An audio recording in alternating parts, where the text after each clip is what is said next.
24 अप्रैल 2025 ये एक बहुत ही पावन दिन है, क्योंकि इस दिन है वरुथनी एकादशी, जो कि हर साल आती है वैशाख महीने के कृष्ण पक्ष की एकादश तिथि को। तो ये जो एकादशी है बहुत ही महत्वपूर्ण है, और ये इसका व्रत क्यों करना चाहिए ये आज आप इस वीडियो में देखेंगे। तो इसकी कथा कुछ इस प्रकार है कि धर्मराज युधिष्ठिर बोले कि भगवान जी, वैशाख मास के कृष्ण पक्ष की एकादशी का क्या नाम है, उसकी विधि क्या है तथा उसके करने से क्या फल प्राप्त होता है, आप विस्तार पूर्वक हमें कहिए। तो श्री कृष्ण कहने लगते हैं कि इस एकादशी का नाम वरुथनी है। यह सौभाग्य देने वाली, सब पापों को नष्ट करने वाली तथा अंत में मोक्ष देने वाली है। इस व्रत को यदि कोई अभागिनी स्त्री करे तो उसको सौभाग्य मिलता है। इसी वरुथनी एकादशी के प्रभाव से एक राजा थे जिनका नाम था राजा मांदा था, स्वर्ग को गए थे। वरुथनी एकादशी का फल 10,000 वर्ष तक तप करने के बराबर होता है। कुरुक्षेत्र में सूर्य ग्रहण के समय एक मन स्वर्ण दान करने से जो फल प्राप्त होता है, वही फल वरुथनी एकादशी के व्रत करने से मिलता है। वरुथनी एकादशी के व्रत को करने से मनुष्य इस लोक में सुख भोग कर परलोक में स्वर्ग को प्राप्त होता है। शास्त्रों में यह कहा गया है कि हाथी का दान घोड़े के दान से श्रेष्ठ है। हाथी के दान से भूमि दान, भूमि के दान से तिलों का दान, तिलों के दान से स्वर्ण का दान तथा स्वर्ण के दान से अन्न का दान श्रेष्ठ है। अन्न दान के बराबर कोई दान नहीं है।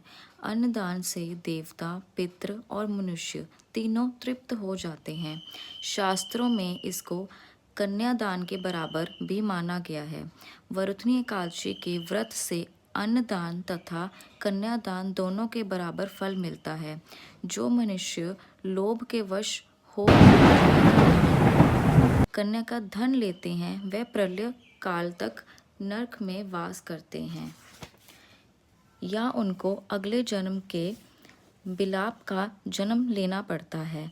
जो मनुष्य प्रेम एवं धन सहित कन्या का दान करते हैं, उनके पुण्य को चित्रगुप्त भी लिखने में असमर्थ हैं।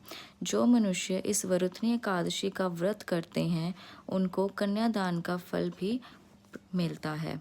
वरुथनी एकादशी का व्रत करने वालों को दशमी के दिन निम्नलिखित वस्तुओं को त्याग देना चाहिए, जैसे कि कांसे के बर्तन में भोजन करना, मांस, मसूर की दाल, चना का शाक, कोदों का शाक, मधु मतलब शहद, दूसरे का अन्न, दूसरी बार भोजन करना एवं स्त्री प्रसंग।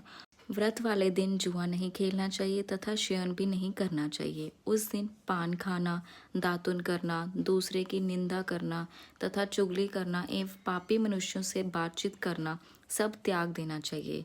उस दिन क्रोध, मिथ्या भाषण का त्याग करना चाहिए। इस व्रत में नमक, तेल अथवा अन्न वर्जित है। जो मनुष्य इस एकादशी को करते हैं, उनको स्वर्ग लोक की प्राप्ति होती है। अतः मनुष्यों को पापों से डरना चाहिए। इस व्रत के महत्व को पढ़ने से 1000 गोदान का फल मिलता है। इसका फल गंगा स्नान के फल से भी अधिक है। तो आप भी इस अपॉर्चुनिटी को मिस मत करना। 24 अप्रैल को एकादशी का व्रत की पालना ज़रूर करें और भगवान का आशीर्वाद, पीस, प्रॉस्पेरिटी और हैप्पीनेस अपनी लाइफ में पाएं। हरे कृष्णा।